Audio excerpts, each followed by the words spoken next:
Welcome to episode 7 of the Mixtape Podcast, the podcast dedicated to deconstructing the films that we love from a screenplay writer's perspective. I'm your host, as usual.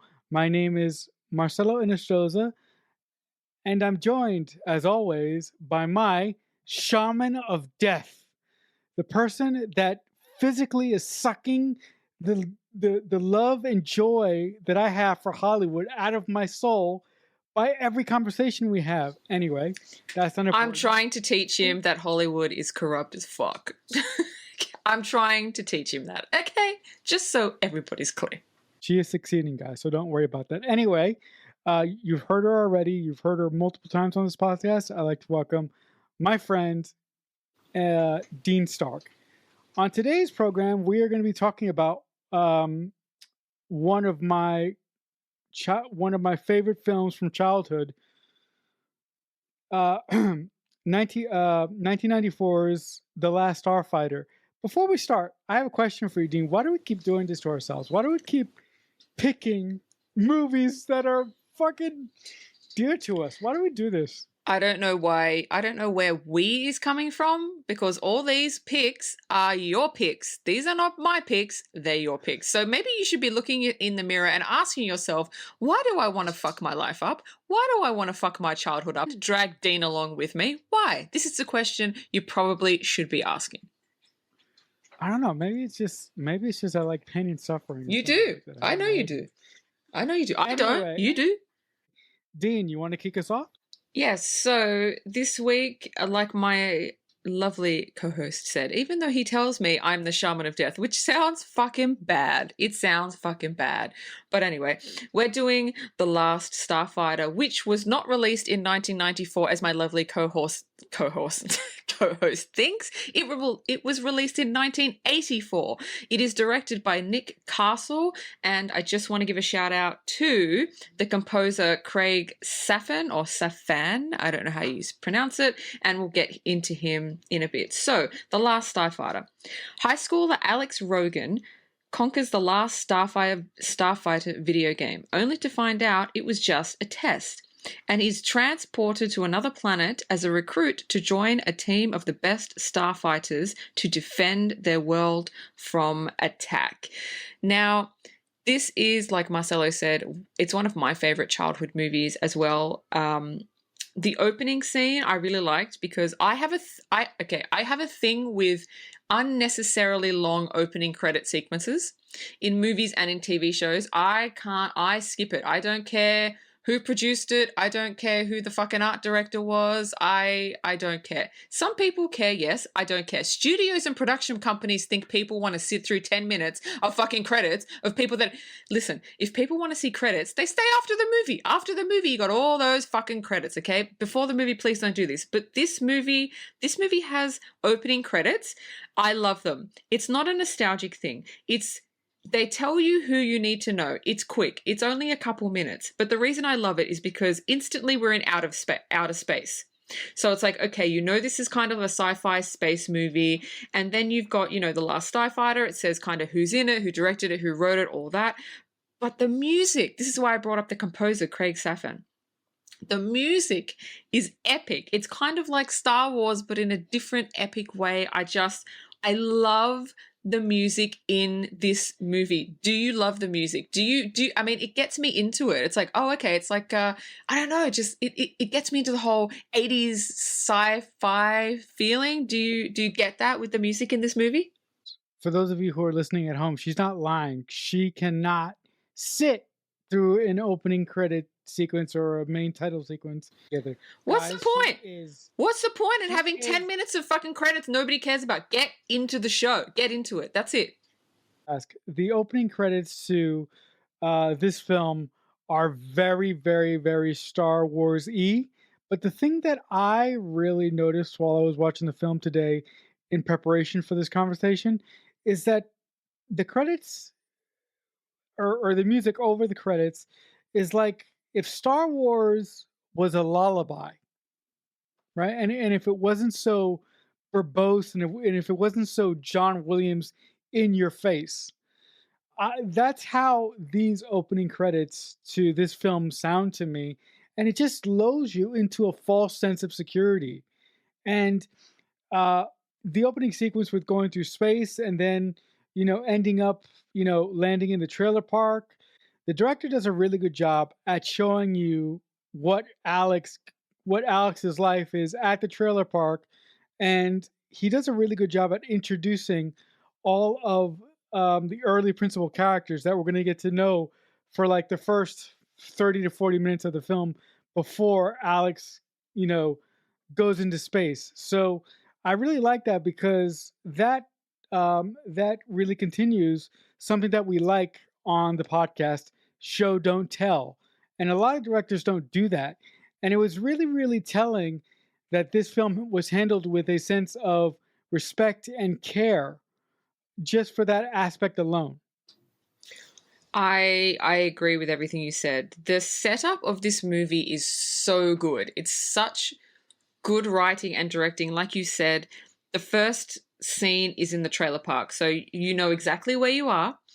But the director does this thing where he walks through the trailer park. He goes past the trailers and he goes past the people, and the people are saying hello and this and this, and you get a sense of everybody's kind of personality as the camera kind of walks past them, and you get a real sense of community. You get a sense of like, they're not rich, they don't have everything, but they have each other, which I think is a really amazing kind of thing to put forth in a movie, that you kind of don't need money to make yourself happy. These people have nothing, but they're happy. They're all happy. There's not one person in this trailer park that's a dick, that's like, oh fuck this, I fucking hate it, blah blah blah blah. We'll get to Alex's personality in a sec, but I don't think he's like that. But I really really love that, and that's literally within the first 2 minutes of the movie. It's like, okay, we're in a trailer park, we're not rich, we're poor, we have a sense of community, everybody likes each other. And then we follow a character called Maggie, which is the main character's kind of girlfriend. So we follow her and we go, okay, so she's kind of in the movie because the camera stops going through the trailer park and kind of focuses on her. So Maggie kind of walked through, says hello to everyone, everybody loves her, she loves everybody else. So you're like, okay, she's a well-liked character, again, showing, not telling. And then Maggie comes up to a person who we don't really know who it is yet. It's kind of an older lady, and she asks, where's Alex? And we don't know who Alex is yet. And the woman, who we find out is Alex's mum a little bit in a few more scenes, says, where else? And so I love that line of dialogue, because it kind of sets up, when she says where else, like wherever he is, whatever he's doing, he does it a lot. He's there all the time. And just by that little piece of dialogue, you go, oh, okay, you don't even know what he's doing yet, but you know that he does it a lot, which sets up everything that kind of goes forth in the movie. What say you? What are your thoughts on that? Maggie is kind of your anchor point into meeting your main character of the story, which in this case is Alex. And I really like how I just have one more note about the whole milieu about the trailer park. For some reason, is it just me, or is this trailer park in the middle of like a rural community where you see like other houses or something? Because it's not like in the middle of nowhere, but it just seems like it's in the middle of a um it seems like it's in the middle of like a rural suburb community. Do you get that at all? Well, the thing is, I didn't find that weird, because when I was younger, I have been to a few trailer parks, like, on holidays, and not on holiday to trailer parks, but just kind of passing through trailer parks on the way to where we need to go, because everywhere takes fucking ages to get anywhere in Australia. So you have to have stops on the way. So stopping off and staying at a trailer park kind of overnight is just kind of, you just kind of do it. So I've been to a few trailer parks, and they are like that. They are kind of in the middle of nowhere, in rural areas, on the offbeat track.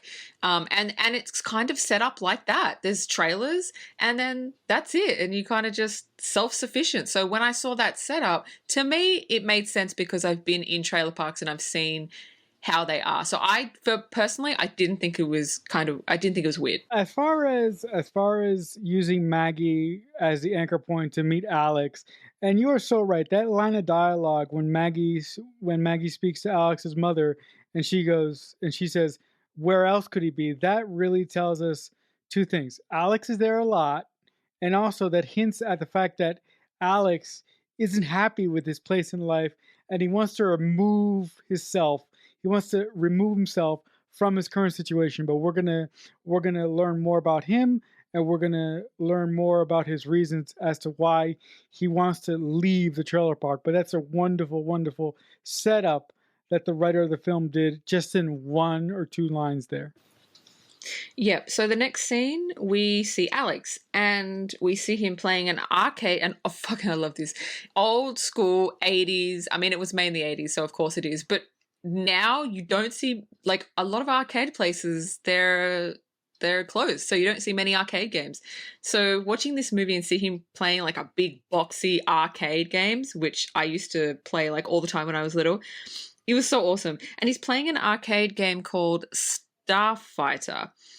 And he's good at it. You kind of see him playing it and he's quite good at it. And you're like, oh, okay. And you know, he's not the best at it, but he's pretty good at it so far. And then kind of Maggie comes up and she's got a towel with her and she's got like a picnic basket and she's like, oh, okay, we're going now. He's like, cool, let's go.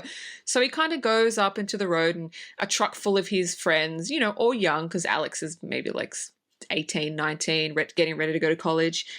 And you know, they're going to some place called Silver Lake, and he goes to get in the truck, and then his mum comes up to him and kind of says, you know, this needs to be fixed and that needs to be fixed. And so you're like, oh, okay. So he's kind of like the resident handyman, fixes everything, helps everybody out, because most people in this community are kind of older, and so they can't really manage to do a lot of the stuff that he can do. And, you know, he's like, Mum, I really want to go. And she says, well, you know, I'm sorry, like we need your help here. And he kind of goes, you know, oh, fine, you know, I'll stay here and I'll help. And you know, his friends in the truck are kind of giving him shit because they're the kind of rural, I don't want to say hillbillies because that's kind of sounds like derogatory, but they're kind of like hillbillies where it's like that's who they are for all their life. They're born, they grow up, and they die in kind of the same place. They don't want any other life. But he has a conversation in the car before he goes to where his mum's kind of asking him to go. And, you know, they're saying, oh, you want to get out. You want to be a big city boy. And he's like, I'm not staying here. Like, I don't want to stay here. I don't want to be like you. I want a life. I want to see the world. I want to experience things. And they're kind of laughing at him like, yeah, okay, you think you're going to get out. You're not going to get out. Like, this is where you're going to be for the rest of your life. And he's just like, no, it's not going to be it. And I really loved that. I really love those two scenes because you get a sense of, when his mum asks him, can you please stay here for the day instead of going out with your friends and fix these things? And he says yes. So you get a sense that he has responsibility. He's not a dickhead. He's not the kind of kid that goes, fuck you, I'm going to go have fun with my friends, you deal with it. He's mature. He's an adult. He understands that it's more important to sort of help people out and be within the community than kind of go and have fun with his friends. Even though he doesn't want to, even though he's torn, he still has that maturity about him and that responsibility that actually says a lot about his character and actually comes back later in the story when, you know, you do all this space stuff, you know, that's in the story. But it sets up his character again by showing and not telling. So you kind of know who she is. You kind of know who he is. What are your thoughts on that? His responsibility is what keeps him there and what keeps him from possibly leaving the trailer park. But the way that the writer of this film wrote that, like you said, shows that he is a caring person. And as much as he wants to leave his current situation, it shows that he cares about these people in this community and he is stuck. He's like a rock between a hard place. He wants to go, but he doesn't want to disappoint these people that he grew up with and these people that care about him. So he is stuck. The other thing that he has is he has a Maggie problem because as I'm sure we're going to get to in this conversation, Maggie at one point in the film basically tells him, "Listen, I'm happy where I am. I don't want to leave my grandmother, and I just want you to understand that." And Alex really hears it, but he doesn't get it. he absorbs it, but for some reason, to me, it he doesn't quite understand it, and that creates, you know, the giant rift between the two of them in the film.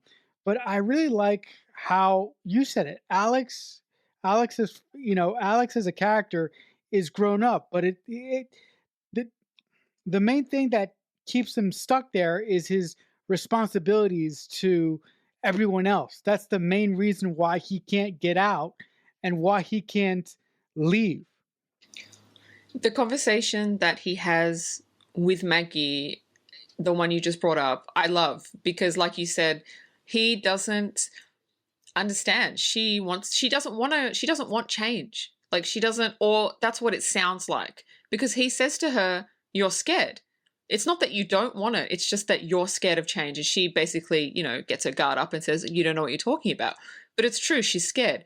So he's in kind of two minds. Like I don't know if he's confused because he gets her, like he gets that it's a scared thing, but also he's kind of thinking, why would you want to stay here? Like, why wouldn't you want to go and see the world? And people with that mentality, like, for example, I have that mentality. I want to go and see the world. I want to experience so many different things, but I know people who don't. They're happy. They're happy with their little lives. They're happy being born and living and dying in the same place with the same people, you know, their whole life. They're happy with that. It's something that I struggle to understand. So I kind of do I do understand where he's coming from, but also he sees through her shit, which will come back at the end. It's a nice little the writer didn't have to do this, but Maggie has an arc, and I like her arc. It's subtle, it's small, it's not as big as Alex's, but she does have an arc. So the next scene, which is another perfect example of the writer and the director showing, not telling, Alex goes into his bedroom. I always think to myself, if I write a character and they go into their bedroom has to say everything about them without saying everything about them. It has to have, and I'm not talking about the generic, oh, let's have like a poster up of like Fleetwood Mac or fucking Linkin Park. No. It has to say something about their personality, their wants, their desires, their fears, their dreams. It has to say everything about them. And his room is a perfect example of that, because when you walk in, you see on the back of his door, he's got a beautiful beach. You see beside that, he's got the Eiffel Tower. So you know he wants to get out. You know that when his door is shut and he's looking at it, he stares at the beach. He stares at the Eiffel Tower. And then he sits down in his chair and he looks up. And when the camera pans up, he's got all these planets circling. So you know that he just doesn't want to get out. He wants to fucking get out. Now, he might not want to go to the stars, but he wants to, it's kind of like, it's a metaphor for wanting to get the fuck away, as far away from everything as possible. And then there's this beautiful scene that lasts for about a minute where the wind rushes in and it blows the planets and it makes them kind of turn, and he kind of closes his eyes and looks at them and is kind of entranced by it. Kind of in his mind, he's not where he is. He wants to be somewhere else. And I absolutely love that scene. It's like a 2-minute scene, but it says so much again about his personality and his wants without actually telling the audience. It shows us. Yeah, that's a really wonderful scene because, like you said, as a director or a screenplay writer, if you take your character into a space and if you can communicate everything that your character wants by visually showing us or physically writing it into the script, that is a skill that not a lot of storytellers slash directors have these days. I mean, most lazy fucking directors would have, you know, another character tell our main character verbalize it, and that's lazy fucking writing. So the fact that you do see a poster of the Eiffel Tower on the back of Alex's door, and when he, you know, when he sits down in his room and he sees the planets and he closes his eyes, and all of a sudden the wind comes in and the little toy thing that he has hanging in his room, the planet starts spinning. I really connected with that scene because I spent half of my life in this fucking room that I'm in right now, recording this podcast, imagining all the shit that I'm going to do at some point in my life. I connected with that scene a lot. Yeah, it's a really it's just a beautiful scene. So the next scene after that is a scene that pushes the story forward without you realizing it pushes the story forward. So he decides, you know what, I'm going to go play the Starfighter game. So he's playing the game, and he has a conversation with a friend of his named Otis. And Otis is probably one of my other favorite characters.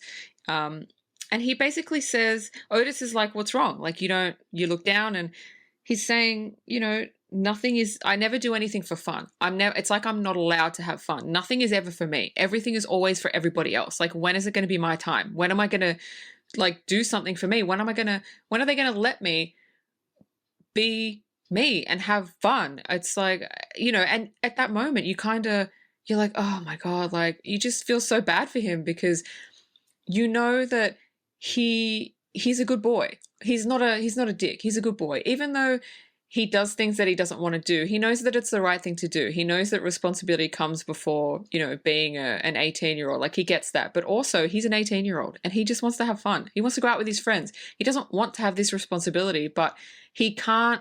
I think he feels like he can't get away from it. He can't get out of it. He can't. It's like when he tries to have fun, he can't have fun, and he keeps being pulled back into this thing. And I love that conversation him and Otis have. And then and he's playing the game as he's saying it, and he's beating it, and he's beating it, and the high score starts going up, and Otis looks at the screen and goes, oh my God, you're going to hit the high score. And he's like, whoa. And so Otis kind of yells and brings everybody in the trailer park over. And so everybody comes over, and I love this scene. I adore this scene because everybody in that moment supports Alex. Even though it's just a video game, it doesn't matter. They support him. And when he's playing the game and he's killing the bad guys and he's killing the bad ships, and then the armada comes along at the end, and they're like, this is it, Alex, this is it. And then he kills it and he breaks the high score, and it says, congratulations, high score. And everyone in the community is there rallying around him and supporting him. I loved that scene because, again, it gives you a sense of community. Like, you don't have that kind of in the cities. Nobody cares. People only care when it kind of affects them. But this scene was so beautiful that they genuinely cared. They genuinely gave a shit about him beating this game because they knew it meant a lot to him. And it was one of my favorite scenes in the movie. I really like that scene in when Alex, finally breaks the high score on the arcade game of The Last Starfighter, because that scene really brought back a memory of when I was with a friend of mine and I actually beat GoldenEye for the first time on the N64. That scene of watching Alex and everybody in the trailer park be behind Alex, and it's just such a good scene, and it also shows, like you said, a sense of community and a sense of love and togetherness that community does have. I wanted to circle back to the way that Maggie feels about leaving the trailer park for just a moment. I really understand where Maggie's coming from, because as much as I want to break away from my family, I still have this thing in my soul where I want to be with my family. I want to make them proud of me. I love my family as much as they are dicks and as much as they are what they are. I love my family, but then another part of me is sort of kind of afraid to take the steps I need to take to break away. With that being said, I kind of understand where Maggie's coming from, because that's where I am in my life now. The reason people are scared, like Maggie is in the movie, she's scared. She says that she's not, but it's a front. She's scared, and she's scared of the unknown. She's scared of change. She has everything provided for her there. She knows it. She's comfortable, even though this is not her dream life. It's stable. It's a safety net. There's nothing really that can go wrong, and if it goes wrong, it's easily fixed because she's faced it before. Whereas if she leaves the trailer park and goes somewhere else, it's a totally new environment. totally new people, totally new obstacles. And if something comes along, is she going to be able to handle it? She doesn't have a safety net. Is she going to be able to do it on her own without the support of the community? Because in the beginning of the movie, you see that everybody loves her. Everybody knows her. Why would you want to leave that to go to a place where nobody knows you? And in the cities, it's not like that. You don't have that community. So from her perspective, I get it. From your perspective, I get it. My perspective is different. I'm not like that. I don't have that. I used to. So I totally clock into what you're saying. I used to have that, but I don't have that. If I had to move countries or to do whatever, I would do it. I wouldn't be scared, because every single time I go traveling on my own, which I love, every time I do it, I think, wow, this is it. This is what I want.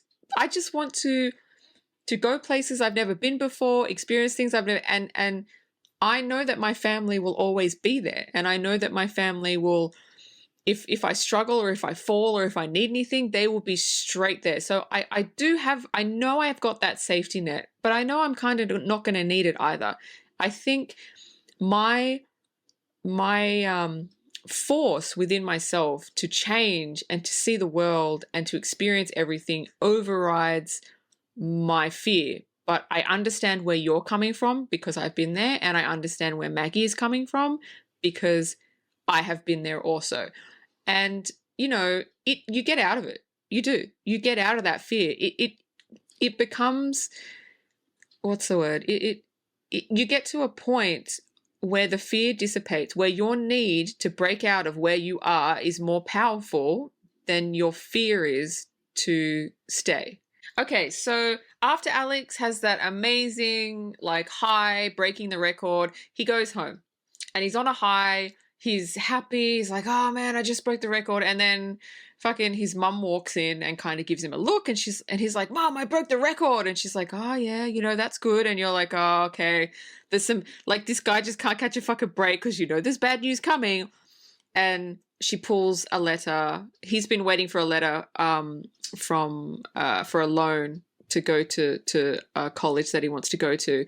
And she pulls a letter out of her pocket saying that the postman, because it's a community, dropped it off at her work. And the thing that I thought was funny was she goes, I couldn't wait, I opened it. And I was like, oh my God, if anybody opened my mail, I would be pissed. But I understand with him and his mum, it's not an issue. But with me, I'd be like, don't touch my mail. That's my mail. So anyway, the look on her face kind of says it all. And he opens the envelope and he's gotten rejected for his loan. And that was kind of his out. That's what he was waiting for. He was waiting for the loan so he could apply for the school he wanted to in another state, in another city, and get out of where he is. That was his thing. And he's just been told, you don't have a loan. And without the loan, he can't go anywhere. And his mum looks at him and she says, you can still go to city college with your friends. And it just makes him feel even fucking worse, because that's not what he wants, because that's what everyone in that town does. They go to community college, they meet someone, they marry, they have, he doesn't want to be there anymore. And so you just feel so fucking bad for him. He can't get a break. He's down on his luck. But he's a good guy. So you like him. You want him to succeed. And that's what the movie has done. And this is all just the setup, right? We haven't even gotten to the movie yet. You've set him up. You get behind him. You want him to get out. You know that he's miserable. And it's just you can see his mind shift to, oh my God, I'm never getting out of here. You can see the switch within him.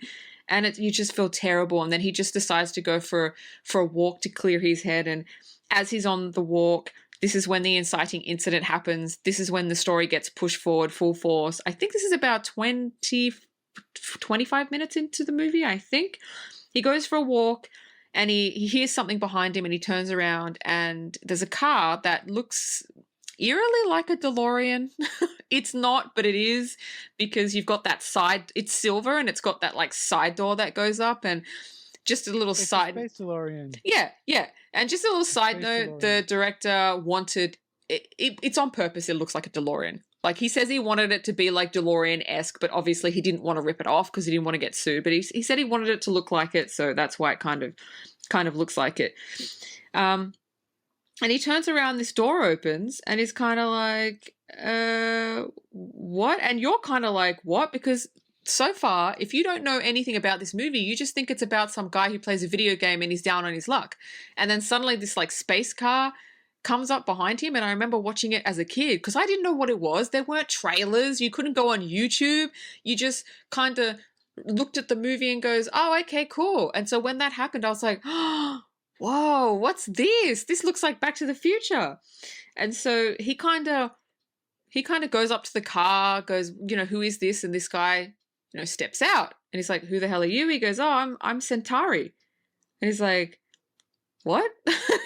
Who the fuck are you? And then he goes, and then he says, he goes, I'm the inventor of the Starfighter machine that you've been playing. And he's like, oh, okay. He goes, oh, you broke the world record. He goes, oh, okay, cool. And you can kind of see in his mind that he's like, wow, that's kind of weird that the inventor so fast has come here just wanting to congratulate me. And then he kind of says, get in the car. And Alex is like, okay, I'll get in the car. And you can still see he's like, he doesn't know what to do and he's confused. And he kind of gets in the car and he turns around. There's someone sitting next to him and they're in silhouette. So you can't see who they are. And Alex puts his hand out to shake this, whoever it is, hand. And this guy shakes his hand and there's like a spark that happens, like an electric shock. And he's like, shit. And this guy gets out of the car and Alex is like, who the fuck is that? Not that he says that because it's an 80s movie, but he's like, who's that? And then the door shuts and the driver Centauri kind of accelerates and you're like, okay, what is going on? And then he accelerates up, up, up, up, up. And now you're in outer space. And I love that scene because it's just fucking comes out of nowhere. The thing that the writer did brilliantly, like you said, we spend the first, 30 to 40 minutes of this movie getting a really good understanding of what Alex wants, having obstacles, in Alex's way, and we see how he reacts. And then we also see that he's a gamer, right? And then he is actually given the opportunity to break out and leave his current environment, but the opportunity that he is given is this crazy wackadoo opportunity. So I really love how the setup of this movie ultimately gives Alex what he wants, but not in the way that he thinks. So I really, really love that with the space DeLorean, with Centauri, and the replacement robot that gets left behind to to replace Alex while he's fighting in the stars is really, really cool. But I love how this movie changes the second Alex meets Centauri, enters the car, and goes to Starfighter Command. Yeah, I mean the movie just switches. And so we're in outer space. Alex is in the back of the car, the DeLorean. Centauri is driving, I guess. Do you drive in space? Flying it, whatever the fuck he's doing. And you can see on navigating it, yeah. And so you can see on Alex's face he kind of thinks he's asleep but he doesn't, like, he's confused, right? Because watching this movie, you would think, oh my God, you would be freaking out. But the actor does it so well and the direction is so well that you understand where Alex is coming from because he doesn't believe that what's happening is happening. He doesn't think it's real. So he thinks he's asleep or he's hallucinating or he doesn't really know what's going on. So he's really calm. And I like that he's calm because the director could have made his character freak out, but he doesn't. And I think if he freaked out, it would take a lot away from it because I just like the reaction that he has. Also, I really appreciate that when Alex gets into the car and Centauri shoots it off into space, there's absolutely no explanation as to what the fuck is happening here. There's none. And when Alex gets to Starfighter Command, he doesn't really get an explanation as to what the fuck is happening either until the translator device is put on his lapel. And I really think if this movie was made today, there would have been a giant exposition dump the second Alex got into the car to let the audience know what the fuck is happening right now. But I really, really appreciate that the director and the writer of this film let that happen until Alex got to Starfighter Command. He got the translator put on his lapel, and he went into the briefing. I really like their I really like the fact that they waited to tell us what the fuck is happening here, and they let us be confused with Alex for a lot longer than the filmmakers and the writers would have today. Exactly. If the movie was made today, huge exposition dump straight away. I love what they did here. I agree with you 100%. I love how they let us be confused with him. It's like we're him. It's like the director wanted to put us in Alex's place and just be really confused. And I like that. But the director didn't let it go on. So you know how some movies they go, oh, we're gonna confuse the audience, but then they let it go on for so long that you just get frustrated. The director did it for the perfect amount of time. And then when he told us what was going on, it was like, oh, okay. So anyway, there's a scene I really like when he's in the car before they get to Starfighter Command. And he's sitting in the back and he's kind of quiet. And you see from Alex's perspective, Centauri take out his eyeballs and he's like polishing them. And at that point, you're like, what the fuck is happening? It's like, what is happening? And then he turns around and he's an alien. And you're like, what? Like, as a kid, like this, you're like, oh my God, this is the coolest thing ever. And so you get a sense of, because you didn't really think of aliens. Like you think, okay, there's a car that goes in space. But then when he turns around and he's an alien, you're like, oh my God. And that kind of sets up when he does get to the command base, because literally he's the only human there. And I really, really like that scene where he just casually takes his eyeballs out and just polishes them. I thought that was so funny. That scene also sets up something else. If it sets up that he can do that, and it sets up his famous handkerchief that will come into play later on in the movie in another awesome, wonderful thing that's going to happen. So I thought that scene serves two purposes: to show us that this guy isn't human, that he's in fact a robot, but that does something else. That scene lays a hat on the ground for something else that comes way later down the road that is really, really satisfying, I thought. Yeah, exactly. I agree with you. So now we land on the base. We land on the base that is the Starfighter base, but it is the planet, we find out, Rylos. And he gets out of the car on the base and Centauri fucks off. So Centauri fucking goes away, doesn't tell him, he's like, hey, bye. And like, if that was me, I'd be like, what? Where the fuck are you going? So anyway, Alex is kind of wandering around going, I don't know what to do. And then suddenly this guy gives him like a suit to put on. And he's like a starfighter suit. And he's like, yeah, I'm not supposed to be here. And he can't, like you said, like he can't understand anybody. And like everybody speaks alien and everybody's like a different species of alien. And so everybody's trying to talk to him and he's like, I don't know what's going on. Like he's so confused. And like you said, we're confused with him until this lady alien puts a translator device on his lapel.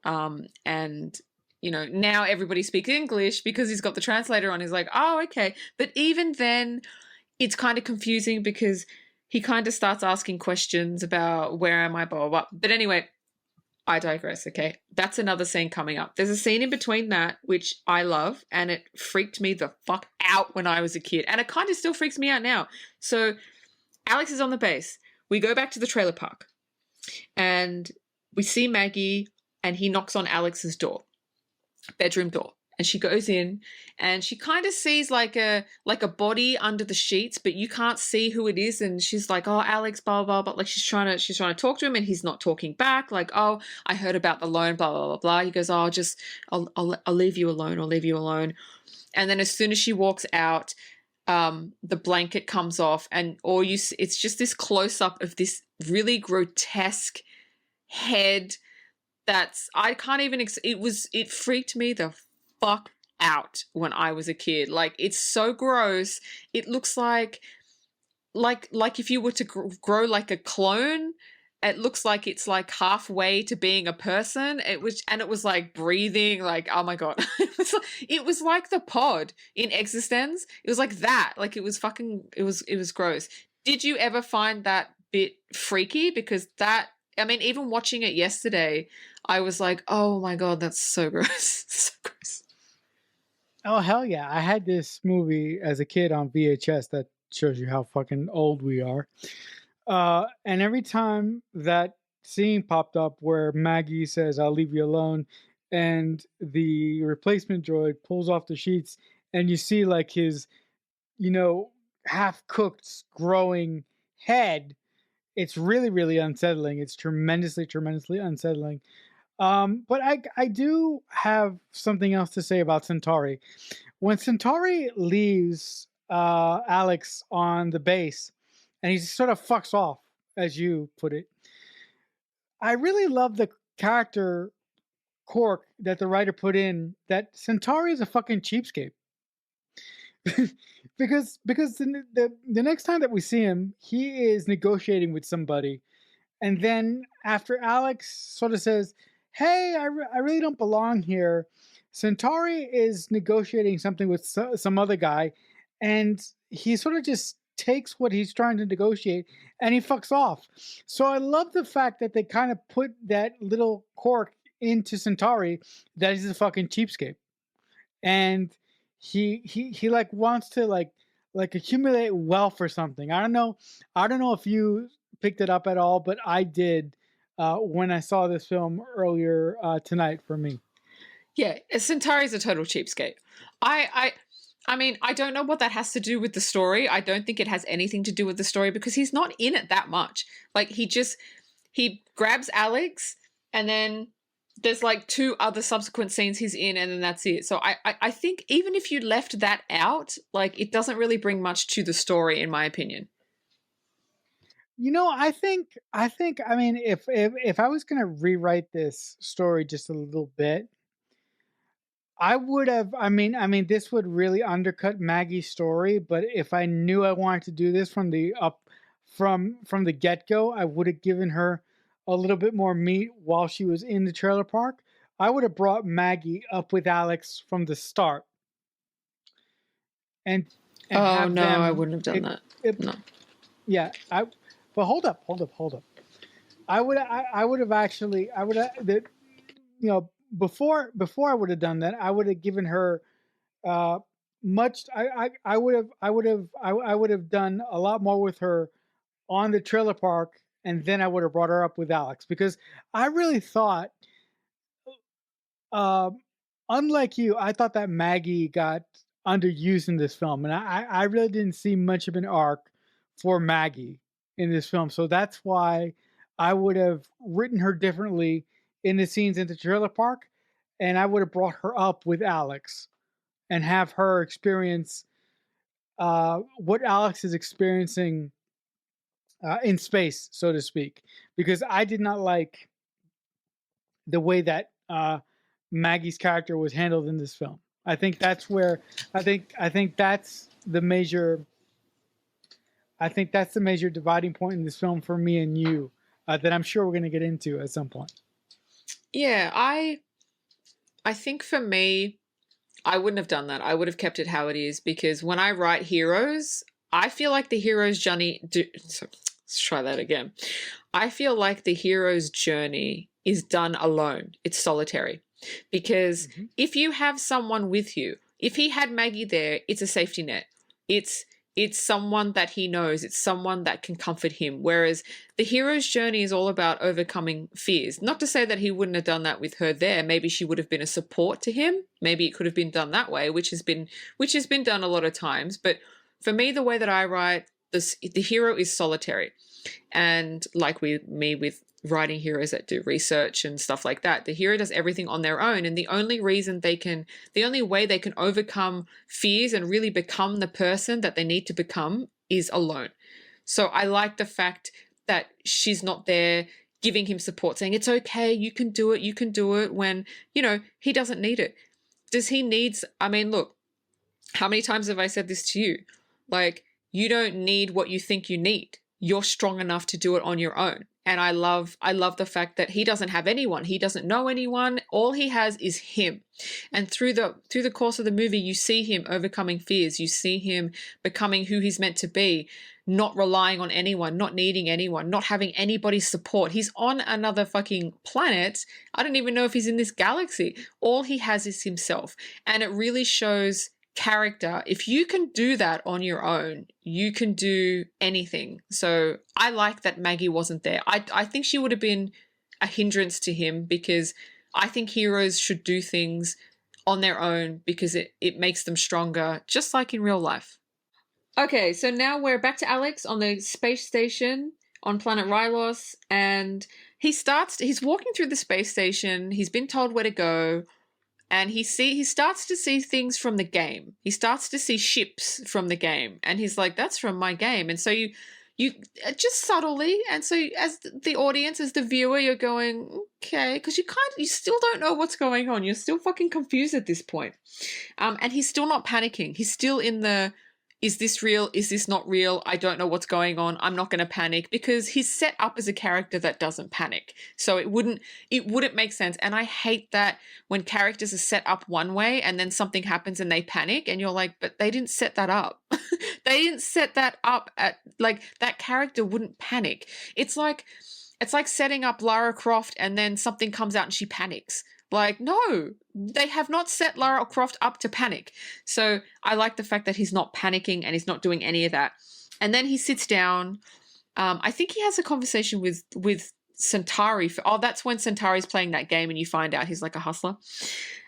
We find out that the Starfighter game that Alex is playing is actually a test to find real life starfighters.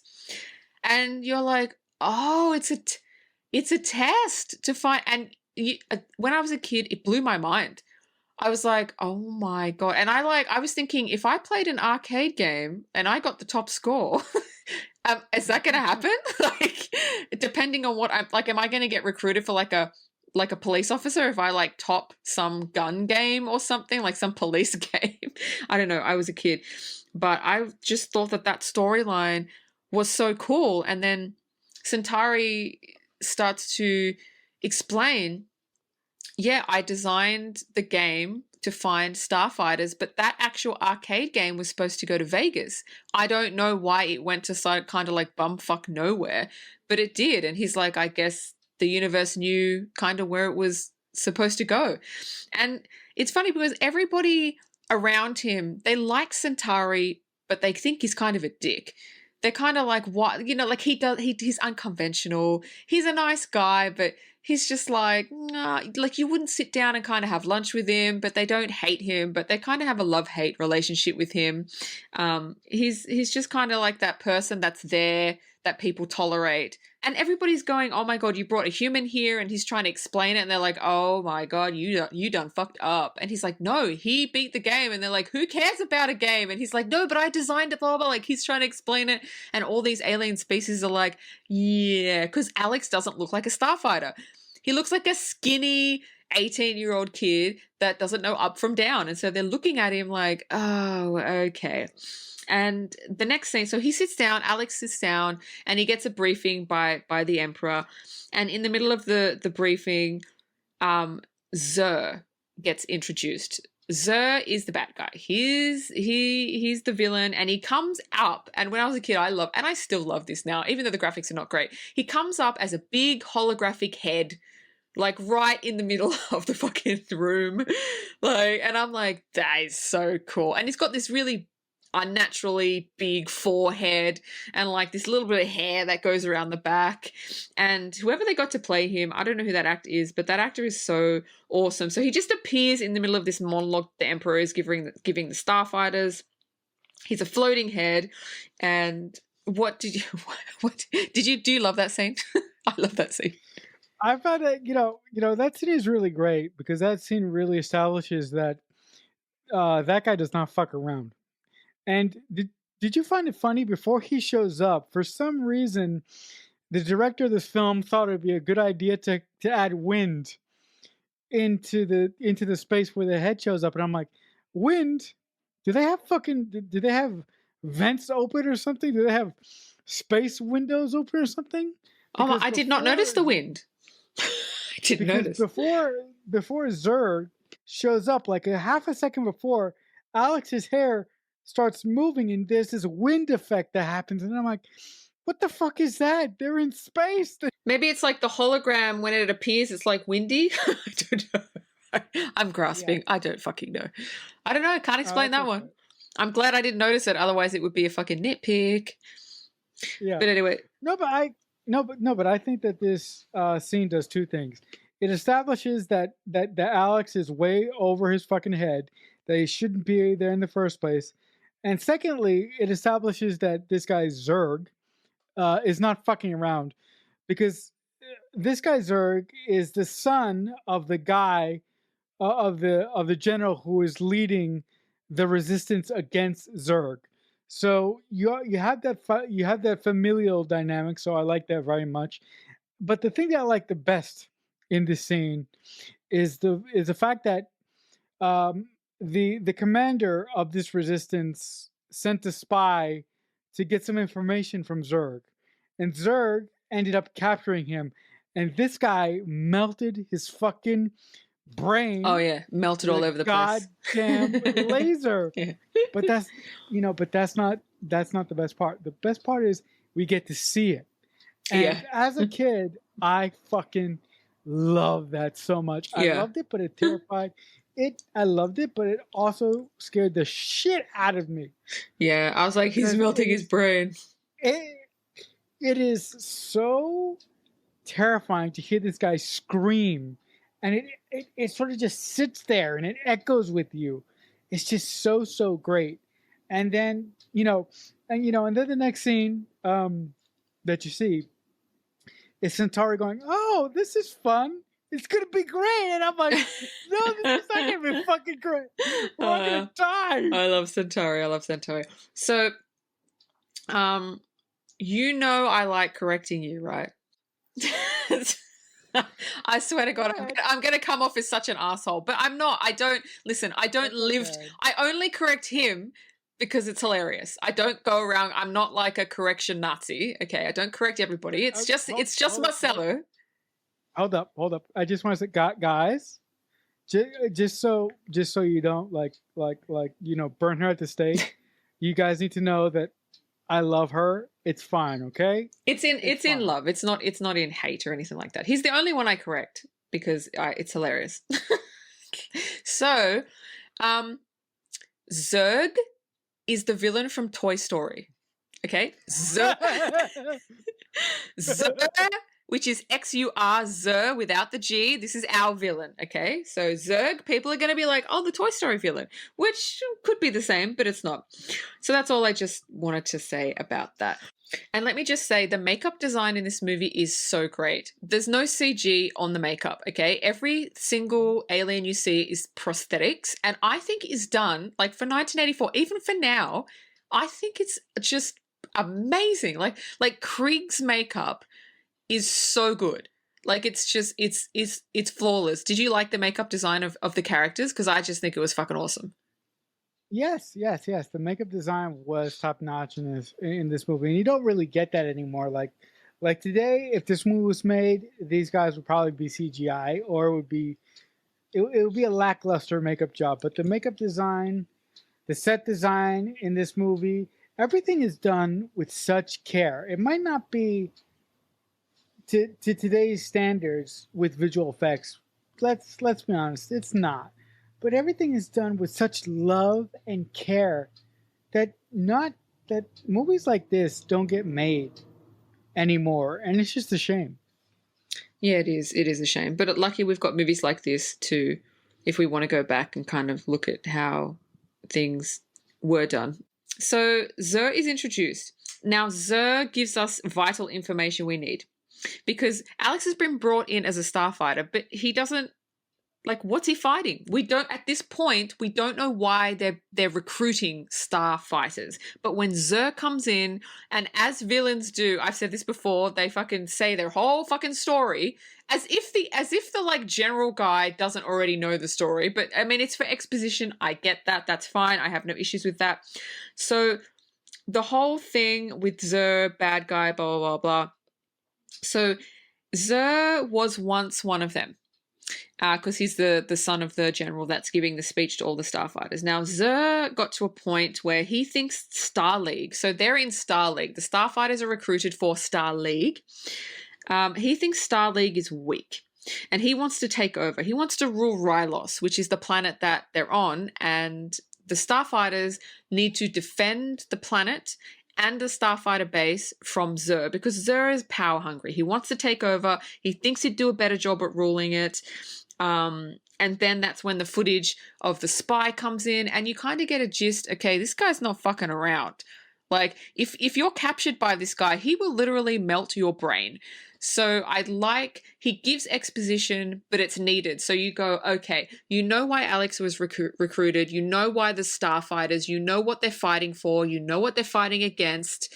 You know the stakes. You know what they have to do. So I thought that, and it was a short scene. It was like a couple minutes. I thought that couple minutes scene, all the information was brought forwards. So as a viewer, you go, oh, this is what's going on.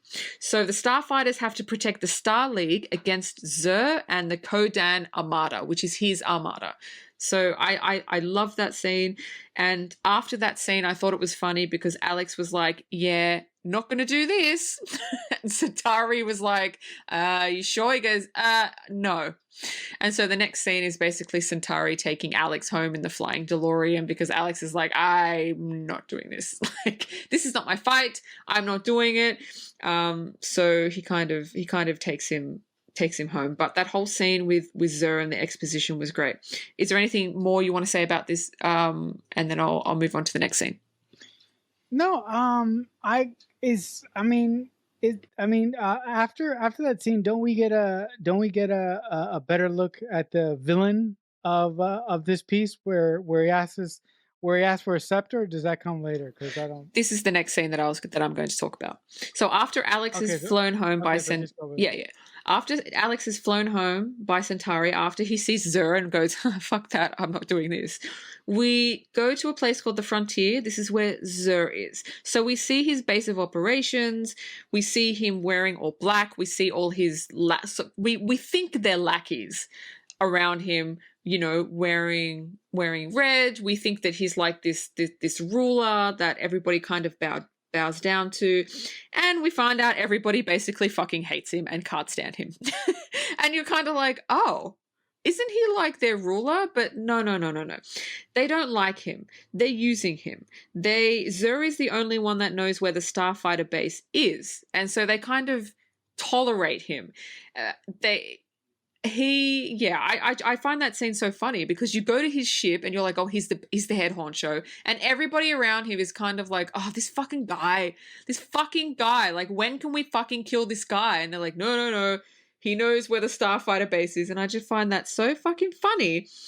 The next scene is not so funny though, is when Zer fires torpedoes at the Starfighter base and basically decimates 90% of it, and all of the starfighters on it. But yeah, that's oh, and sorry, I forgot the scepter. The scepter is funny because it looks shit. I mean, even for the 80s, it looks shit. It looks like it's got wings, like dragon wings, and then it's got this blade that comes. I don't know what the point is. I don't know what the scepter does. I don't know. I can't even remember if it's like used. I don't know. Do you have anything to say on the amazing 80s scepter? No, that scepter was fucking stupid. I really thought that Zerg coming on to, Zerg, being revealed as the emperor and he's supposed to be the grand leader of these fucking people was funny, but I really would have preferred if Zerg would have been, this more like powerful force instead of this fucking mousy little son of a bitch who everyone was using to get to, was using for a means to an end, basically. Because the second he starts with the scepter, he starts whining about he's the only one that knows where the Starfighter base is. And I'm like, do you really need this motherfucker? I mean, somebody could grab him right now and just basically choke him to death and eventually torture the information out of him. Like, so why is he here? Because he comes off to me as a whiny son of a bitch guy that any one of these motherfuckers who is under him could have taken him and just tortured the information that they needed out of him. So for me, the reveal of his true character wasn't funny. That just pissed me off. Do you know 'Cause why they did that? Okay, why'd they do that? Because it's a kids' movie. That's why they did that. Yeah. Again, look, again. I love this movie because I grew up with it, but seeing it with my adult eyes in my screenplay writer brain, He could have that's been why I done liked better. it. He could have been done better. Yeah, I agree.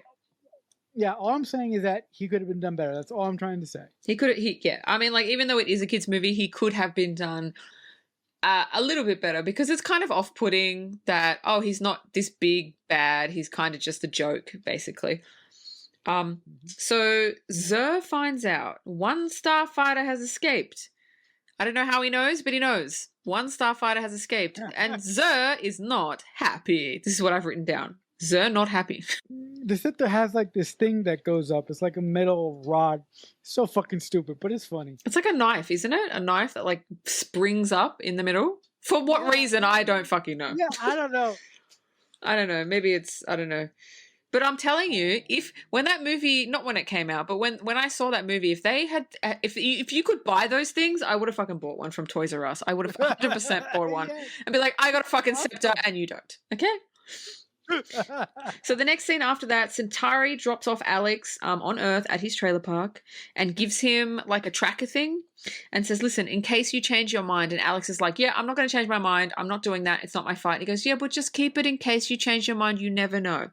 And there's 2 lines of dialogue, which I loved. It might be my favorite in the entire movie because it says so much by saying so little. Alex says, I'm just a kid from a trailer park. And Centauri says, if that's what you think, then that's all you'll ever be. And oh my God, like I'm getting chills just saying it. That line was poetry, and that line triggered me.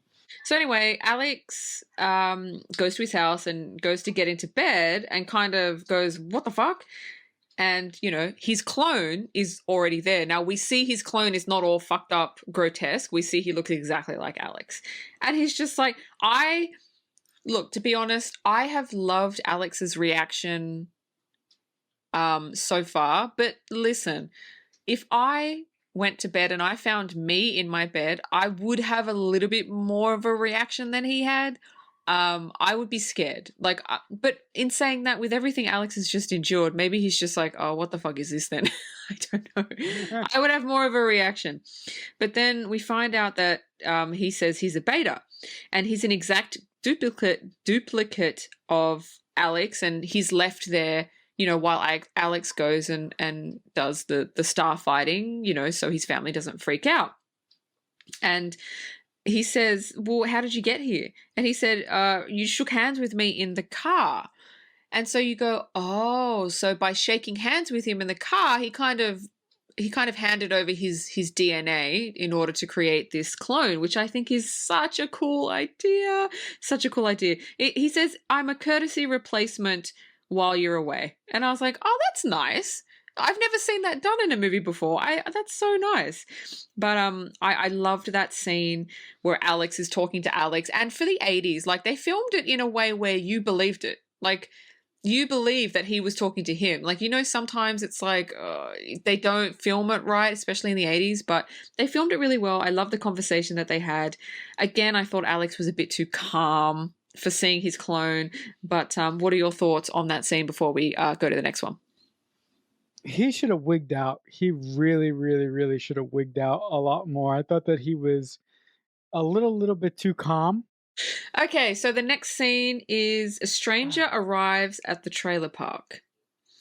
And he gets out of a truck and he kind of lifts his jacket and he's packing an alien weapon. And so you're like, okay, this guy's not from Kansas. He's obviously from outer space. Now, something interesting happens.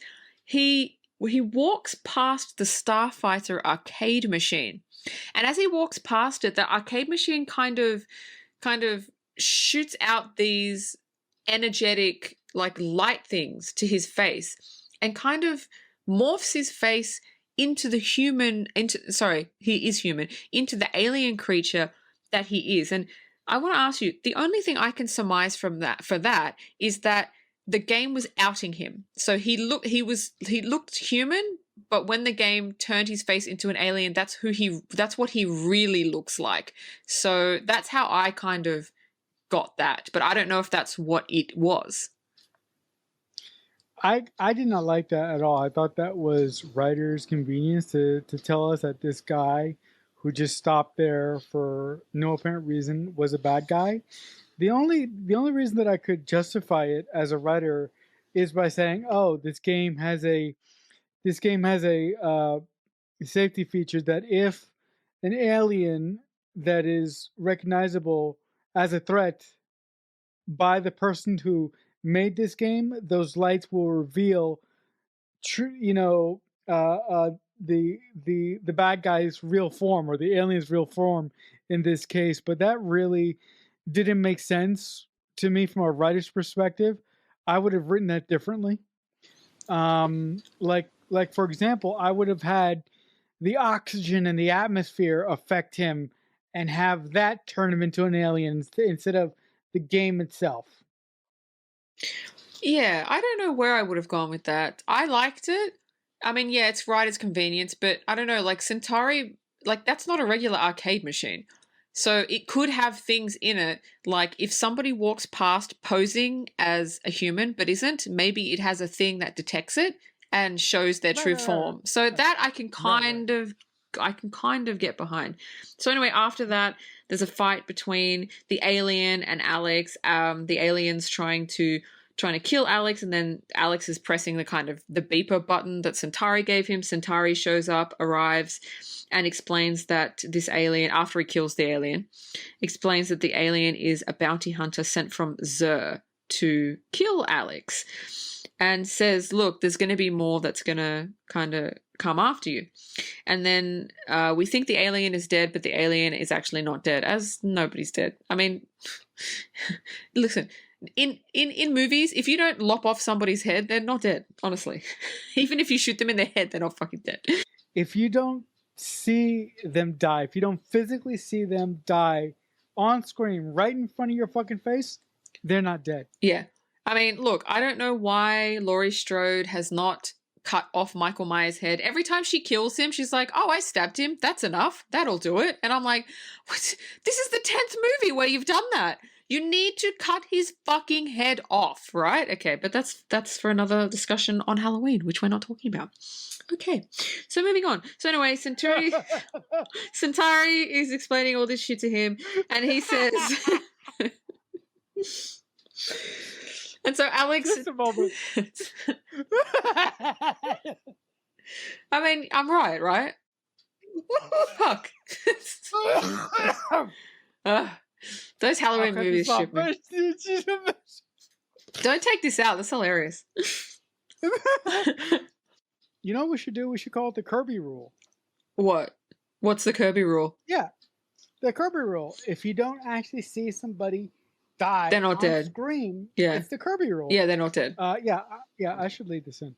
Anyway, onward. Okay, so Alex and Centauri are having a discussion, and then Alex decides to go back to planet Rylos, to the Starfighter base, with Centauri to help him fight, because, you know, Centauri's just said there's going to be so many other bounty hunters after you, and he kind of doesn't want to go, but he's kind of like, well, you know, if I'm here, it's dangerous. So at this point, neither of them know that the base has kind of been destroyed. Like, not all of it has been destroyed, but most of it. And nobody knows that he's the last Starfighter, which is like the name of the fucking movie. But nobody knows. Anyway, Centauri.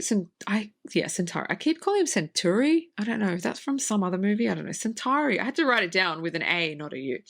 Anyway, we kind of get back to the base. And we find out, well, they find out, because we already know, they find out that the base is destroyed, and he finds out officially he is the last Starfighter, which kind of gave me chills, because that's the name of the movie. And you kind of don't know why that's the name of the movie until that scene. And then Centauri dies from the bullet wound, or so we think. And you know, Alex has kind of become close to Centauri, and then he decides he's going to fight. With everything he's been through, he's going to fight. Now, I don't know if what has happened to Alex is enough to shift his mind, because 5 minutes ago he was like, this is not my fight. Now the bounty hunter has come and Centauri has died, and now he's like, I'm going to fight. I'm on the fence with this one. I'm not sure if that's enough for me to convince me that he wants to fight. What are your thoughts on that shift, mind shift? See, this is why I wanted to bring Maggie. Because I would have used Maggie. No, don't laugh at me. Maggie. Oh, back to fucking Maggie. Mm-hmm. Don't fucking laugh. I would have used Maggie being on the base to as a driving force to give Alex's character enough motivation to do what he needs to do. I wouldn't have only used Centauri. I would have used the fucking Maggie thing as well. That's what I would have done. But I just want to mention here the guy, because the evil emperor fucker with the scepter, you know, Zer, rocks, Zer, whatever his fucking name is, throws meteors at the base and it blows up. But I want to mention here the guy that Centauri tries to rip off he's a fucking mole, because he places a bomb on one of the consoles on on the base. So I feel that that's a part that we sort of glossed over, but that's important to notice that Zer had a mole in the last Starfighter base. So I thought that was an important thing that we went over. But I do agree with you that Alex needed more motivation for wanting to fight. And that's why I would have used, I would have anchored Alex's decision mainly because of Maggie just died. That's why, died? You gonna kill her? Yeah. I would have killed her. Yeah. Wow. I would have kidnapped her, but not killed her. That would have been better. I would have. No. You can't change your mind. She's dead. For you, in your script, Maggie's dead. Okay? That's it. You can't change. That's the inciting incident that I would have used to draw Alex into the fight. Yeah, but again, it's a kid's movie. You can't kill Maggie. It's a kid's movie. You got nothing. It's a kid's movie. That's it. I got nothing. Onward again. I mean, guys, don't you see the abuse I take here? I just take abuse. Every bit of it is warranted, though. I live to be corrected by this woman. Where are we? Boba, Centauri, he dies, he's dead. Alex wants to fight, which, I don't know, motivation, I don't know about that. But anyway, he gets all suited up and he gets in the ship and he's with someone named Krieg, which is the guy from Star Trek. And he's kind of been in and out of the story, but he hasn't been a major character. Krieg is the pilot. Is he the navigator pilot of the ship? Navigator. So he's the navigator. And Alex is on the weapons. What do you call it? Weaponry. He's the weapons. He's weaponry, and he's the helmsman. He drives. Right. He's a pilot. Who? Alex is the pilot. Alex isn't the pilot. Krieg is the. Alex doesn't fly the ship. He just shoots the bad guys. He doesn't fly it. Because when Krieg, do you remember when Krieg is flying, and he flies them into the cave?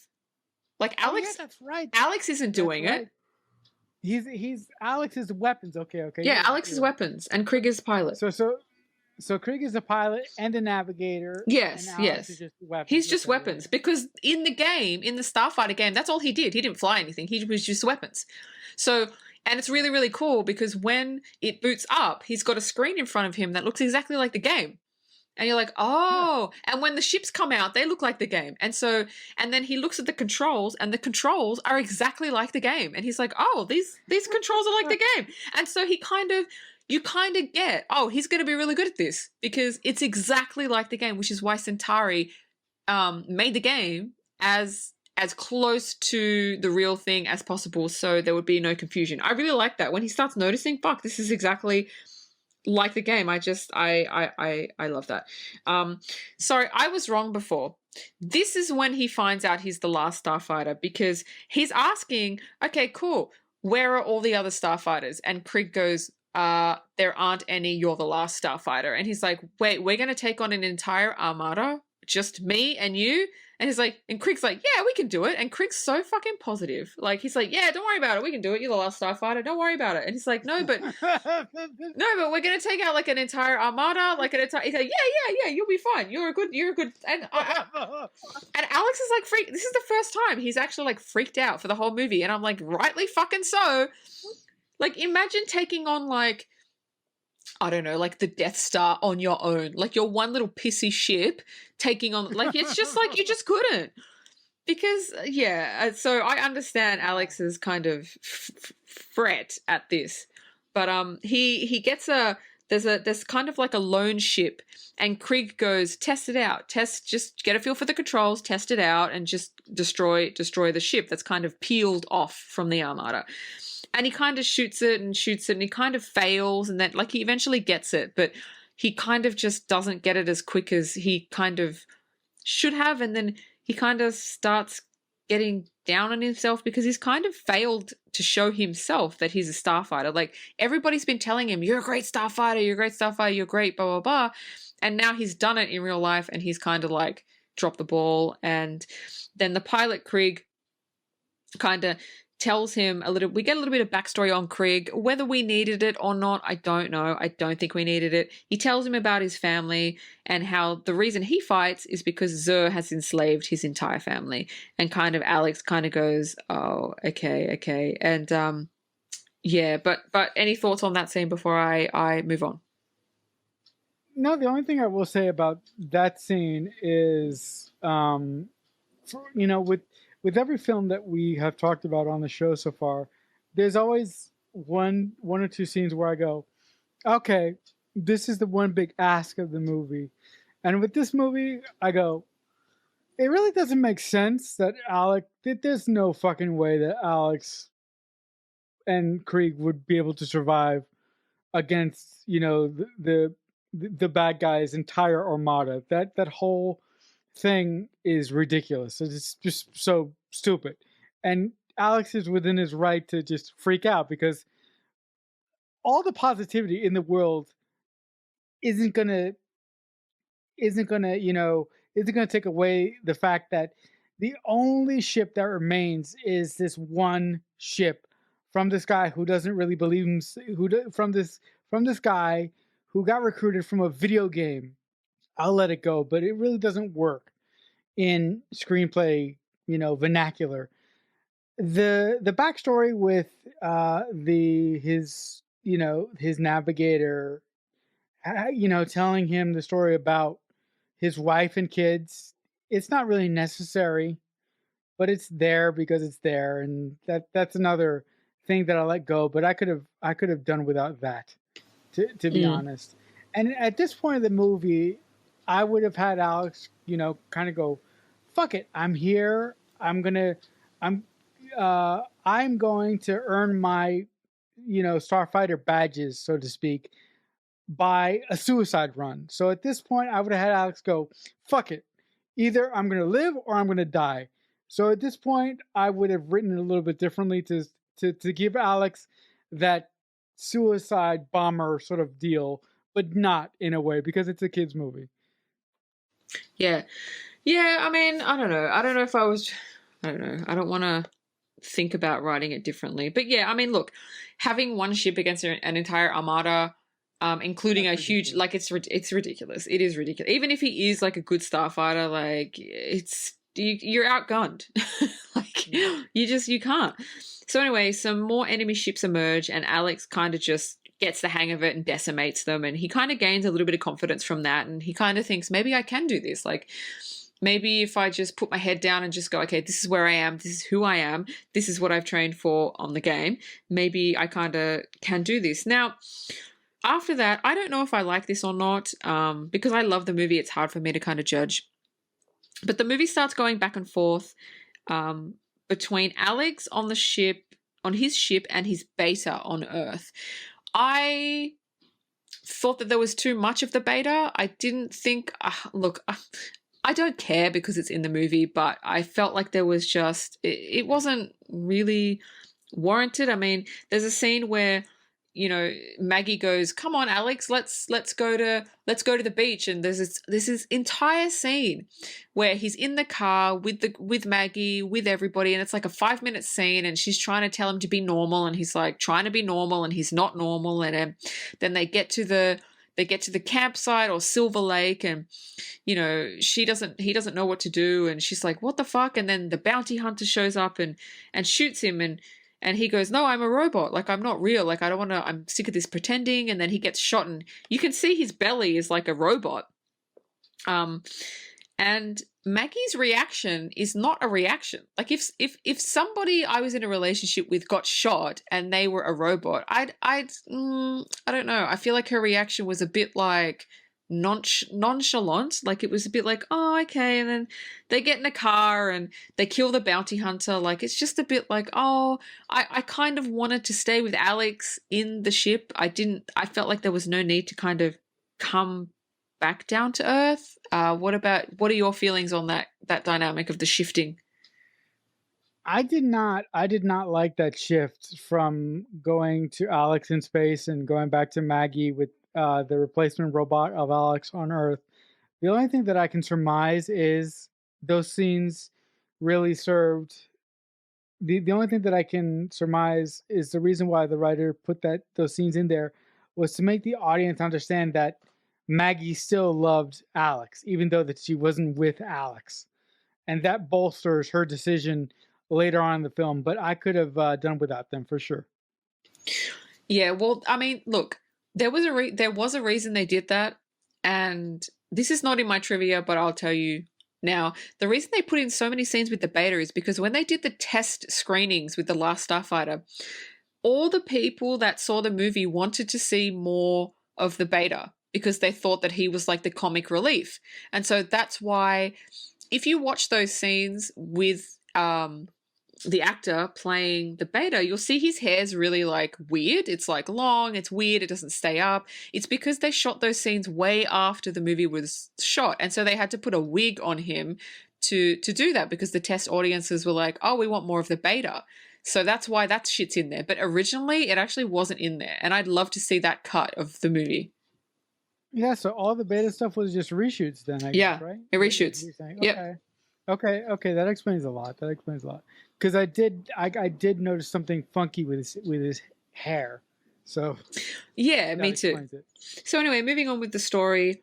So Zer's men, or the Kodan Armada, the guys that kind of can't stand Zer, they don't know that there's one last Starfighter. So Zer's been sending bounty hunters after Alex, but they don't know that he's doing that. So in this scene, they find out, "Oh, wait a minute. You said that you're here to kill the Starfighters so we can go to Rylos. Like, that's your point. And you're telling us there's one last Starfighter that you didn't get?" And Zer's kind of like, And that's when Zer's men have literally had enough of his shit and decide to arrest him, throw him in the brig. And I just thought it was, I mean, look, it was stupid, but I thought it was funny because they're like, "No, fuck this guy." Like, but the thing is, they didn't need him anyway. The only reason they needed him is to destroy the Starfighter base because he was the only one that knew where it was. They destroyed it. So why they didn't throw him away before is like beyond me. But I thought that scene was quite funny. They're just like, "Oh, fuck this guy. Like, fuck, get him the fuck out of here." I thought that scene was hilarious. I like that scene quite a bit too because I was like, just like the only reason that they kept this fucker around was because he's the only one that knew where the Starfighter base was. So the fact that it's now destroyed, I was like, thank fucking Christ, get rid of that fucker. Throw him in the fucking brig, stick him in an airlock, push the button, kill him. I don't care. Just get him off the fucking board, because enough with his fucking ridiculous, self-aggrandizing shit. Get rid of that fucker. And So take your fucking scepter with you. Yeah, that's right. Look. As a kid, Zerg, or whatever his fucking is, because I'm probably getting it wrong, played better for me. But as an adult, he's just fucking annoying. So I was really happy when they arrested that fucker, and you know, you know, we got him off the board, for the lack of a better word. Yeah, I don't know if I was happy. I just thought it was hilarious. Like the way that they did it was just so fucking funny. so after that, I like the attack that Alex and Krieg have. Now, would it have worked in real life? Fuck no. But I like their thinking on it. So they're in a cave. They're in a cave, and they're talking about how the fuck are we going to take it out? Because what they have to do, Krieg says, is there is a I think what is it? A turret? What are they called? I don't know. There's something. A turret, right? It's underneath the big kind of mothership, and he says we need to take that out because that is what tells the ships where to go. That's what gives the commands to the ships. And just like in the game. Right. And Alex says, how are we going to get through the armada? There's hundreds, like, how are we going to get past it? Because we have to get past the armada to get to this turret that's underneath the ship. And so Alex comes up with an idea. He goes, wait a minute, because they're hiding in like a fucking space cave. I don't know where they are. They're in like a floating rock, whatever, a meteorite, whatever the fuck they are. And Alex says, well, what if we wait for the armada to pass and then we go behind them? And Krieg was like, oh, that's a good idea. I mean, in theory, maybe, like, but it wouldn't work because as soon as they spot you, like, there's 100 ships in you. You're going to fucking die. Like that one shot, and I don't care how good Krieger is at fucking navigating. I don't care how good Alex is, you're gonna die. But anyway, it's it's a kids movie, right? So it is. I think it's a good idea. So anyway, they do it. They go behind the armada, and then right when like he spots it, he goes, "That's it. That's our target." And then the armada spot him, and this is when Alex's skill of a starfighter really comes into effect, and he plays it and it looks exactly like the game. All the graphics are the same. Everything is like the game. And he's just shooting boom, boom, boom, every ship. And then he gets to the turret. He shoots it. He speeds off. And I thought it was a little bit lackluster. Like for a final scene, like they've G'd up this guy, Alex, as being the last starfighter, and he's the best. And I felt like this scene was a little bit lackluster. There wasn't really a fight.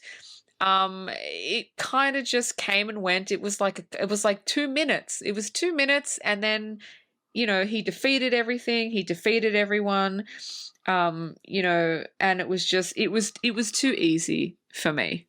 I do agree with you. Like, the writer did such a good job at building Alex up as a character, and the final battle in this film was really lackluster and quick, I thought. It wasn't. It's just. Yeah, it didn't. There was no payoff. It wasn't satisfying at all. It was just sort of like, okay, the movie's over now, and it was really lame, to be honest with you.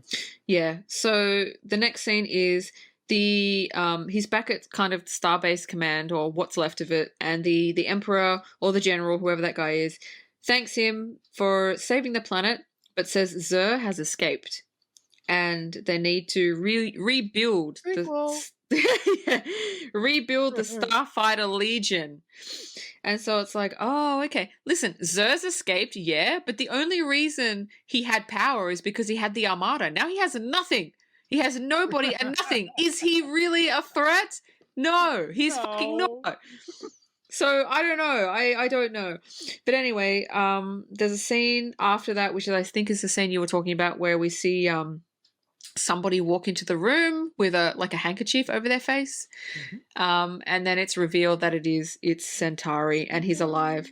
And Alex is like, but I saw you die. But did you see him die? But anyway, he says that Kirby rule. Yeah, his body just needed to repair itself. So it looked like death, but I mean, like, and it makes sense because he's an alien. So it doesn't not make sense. It's like, oh, okay, he's an alien. Maybe his body just kind of does that, just repairs itself. So now, we go to back to the trailer park, and everything's, I don't know if everything's normal because there's the beta running around. Maggie has no like reaction to it. And I'm like, oh my God. And then a spaceship starts coming down, like a big ass spaceship, and all the community runs out and it lands. Wait a minute. What? Wait, doesn't the beta sacrifice himself? And doesn't Maggie Oh. say, "I love you"? Right? Oh He yeah. dies, Yeah. When they're at the Silver Lake, and he takes the car and kills the bounty hunter, and he sacrifices himself. Sorry. Okay. I skimmed over that bit because I Yeah. don't care. So there's a To the end, spaceship we go. that comes down, and they're all the community, including Maggie, but not the beta because the beta is dead, is standing there, and Alex comes down in like a little elevator thing. But you don't know it's Alex yet because he has a space helmet on and he's in his suit, and he walks off, and Maggie, I don't know why she walks up to this alien being. She just walks up. She doesn't know it's Alex. She just walks up to him, which I thought is fucking weird. And he takes his helmet off, and it's Alex, and she hugs him, and everybody's like, oh my God, oh my God. It's a really nice reunion scene between him, the community, Maggie, and they're kind of asking him questions and blah, blah, blah. And he kind of gives them the cliff notes on where he's been and what he's been doing. But he has a decision to make. So he can either stay on Earth or he can be a starfighter.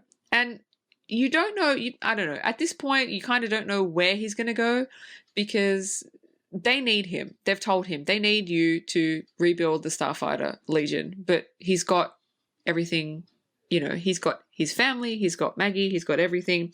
And it kind of begs the question, leave everything you've ever known for what you've always craved. To get what you want, you have to give up what you have. It's that kind of thing. And I mean, I don't know, like for you, if you're in that position, like what choice would you make? I think that if I was in that position and I knew if I took that big leap, as much as it terrified me and as much as it made me uncomfortable, I would notice that I would have to take that leap, because if I didn't take that leap, nothing would change. I wouldn't change. I still would want these things. So even though that big leap of changing my life, making a movie or directing a movie or whatever, would scare the shit out of me, I would take it. Because if I didn't take it, nothing would change. And I would be the same person I am, regardless of whatever experiences I just went through. So I understand why Alex made the choice that he did. And I understand why he asked Maggie to go with him. But then again, I really didn't like the way that Maggie was written in this movie. I would have taken her down a completely different path. You would have killed her. But so yeah, well, she would have been dead. Yeah, she wouldn't have even been there when Alex would have come home. He would have gone, "Where's Maggie?" Dead. She's fucking dead. I would have done what Alex ultimately decided to do. Yeah, I would too. I wouldn't even hesitate. So yeah, he wants Maggie to go with him. And at the start of the movie, Maggie was scared to even leave the trailer park to go to another city. And he was saying, "You're scared?" "Oh, I'm not scared, blah, blah, blah. What about my grandmother? What about this? What about that?" And at the end of the movie, he says, "Look, I can't stay here. I have to go. I want you to come with me. But regardless, I have to go." And it wasn't about, I don't love you. It was about, I have a kind of higher calling. I have to do this. And like you said at the beginning, sometimes what we want is given to us in ways that we don't foresee. Like he wanted to get out. That's all he wanted. And he got it. He didn't get it in the way that he expected, but he got something far better than all he wanted to do was go to a college in another state and kind of live out his life. And what he got was so much better than what he wanted. And I kind of do think that that's how the universe works. If you don't get what you want, you're going to get something like fucking way better. So anyway, he says he wants Maggie to go with him, and she's scared of leaving what she knows. She's scared of leaving her comfort zone. But as he says to her, you know, goodbye, I don't know when I'm going to be back, he gets on the elevator and he goes to push the button, and you see in her face right there and then the mind shift, and she realizes that her love for him is stronger than her fear, which is beautiful because you can see she's scared, but you can see that her love overrides her fear, and she decides, fuck it, I don't know where I'm going. I don't know what I'm going to do. I don't know anyone but him, but I love him and I want to be with him, and I'm going to go with him. And the final scene of the movie is Lewis, which is Alex's younger brother, standing at the Starfighter machine. And so you kind of get a gauge, okay, he may be the next Starfighter in the line. And then that's it. End of movie. It's a really, really great ending, and I really like that when Maggie comes to that realization that her love for Alex outweighs her fear. The director does something really cool. He just shows a quick shot of Maggie looking back at her grandmother, and her grandmother gives her a look of like, okay, you can go now, and she goes off and she joins Alex, on the space elevator, and they go up, and the last shot of the movie, like you said, is Lewis there at the Starfighter video game getting ready to play. By the way, now we come to our favorite part in our podcast episode. Now we come to Dean's favorite part of the podcast, trivia. I didn't fucking forget. Is it not your favorite part as well? Because you said it's my favorite part, but is it not your favorite part as well? Yeah, it really is. I mean, just FYI, Dean puts a lot of work into these shows. I mean, I'm the motherfucker that just keeps the lights on around here, but Dean puts a lot of her lifeblood into the shows that we do. And my favorite part is the trivia. Yes, research. You know me. I'm like a Nazi for researching. I have to know. So anyway, here we go with the fantastical trivia I have for The Last Starfighter 1984. So, the translator given to Alex when he arrives on the starbase is actually a circuit board of a digital watch. Oh, that's cool. Cool, right? I was like, oh, okay. I mean, yeah. It doesn't look like it, but it's cool. No, it's very cool. So the screenwriter of this movie was working as a cab driver when he wrote The Last Starfighter, which I love. I love that. Wow. I love that so much. The film was shot in 40 days. Oh my God, that is economical, man. I mean, we just talked about Existence. Yeah. Or no, Yeah, Existence. Yeah, was it? Yeah. And, and that film was shot economically as well. But this film, wow, 40 days, that's it? That's crazy. So something a lot of people might not know, Will Wheaton is actually in the movie. But they wait a minute. Yeah. Oh, hold on a minute. They actually cut his speaking scenes, but he can be seen in the background in 2 scenes. Okay. Wait with bated breath. Where? Oh, I don't fucking know. I didn't write that down. No, wait a minute. Let me think. Because I remember it. Okay, the first scene is at the beginning. When the camera's going in the community, I think he can be seen. I think he's like in a red shirt or something. He's in the background. And the second one, I think he's at the end when Alex comes down, in the ship. He's like one of the ones in the background. I think maybe if you paused it, you could see him, but he's there. Okay, cool. Robin Williams was offered the role of Xur. Wow, that would have been so different. Yeah, but like, that would have been very, very different. Yeah, I mean, I don't think I would have liked that because Xur's not even in it. It's so underused. He would be so underused. Like, yeah, no. Okay, this is the one, people. This is the trivia that beats every other fucking trivia I've ever done on anything. Are you ready? To all my horror fans out there, you will know exactly who and what I'm talking about when I say this. the director of this movie, Nick Castle. Horror fans, you will know him, God. right? Oh my God. He is actually Michael Myers from the original Halloween movie. Get the fuck out of here. Really? I swear to fucking God, he is the original. He is the God. shape. He's the original Michael Myers. He reprised his role as Michael Myers in the remake, 2018 remake, 2021 Halloween Kills, and the one that's yet to be released, 2022 Halloween Ends. He plays Michael Myers in all of those movies. Oh my God. Well, the second you said the name, I was like, holy. But wow, that is the best piece of trivia you've done yet so far. When Oh my I God. saw that, I was like, "Oh my God, that he's Michael Myers." And he still plays him Wow. now. How cool is that? Wow, this is wow. If I didn't love this movie enough already, I think that piece of trivia just shot up my love for this movie that much more. That was amazing. One more piece of That's trivia. simply amazing.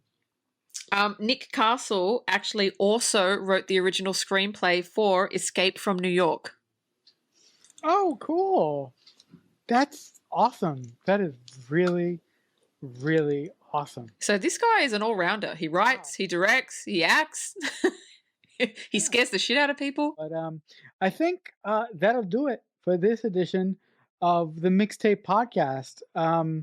If you're still here and if you're still listening, on behalf of my co-pilot, Dean, I would like to say thank you.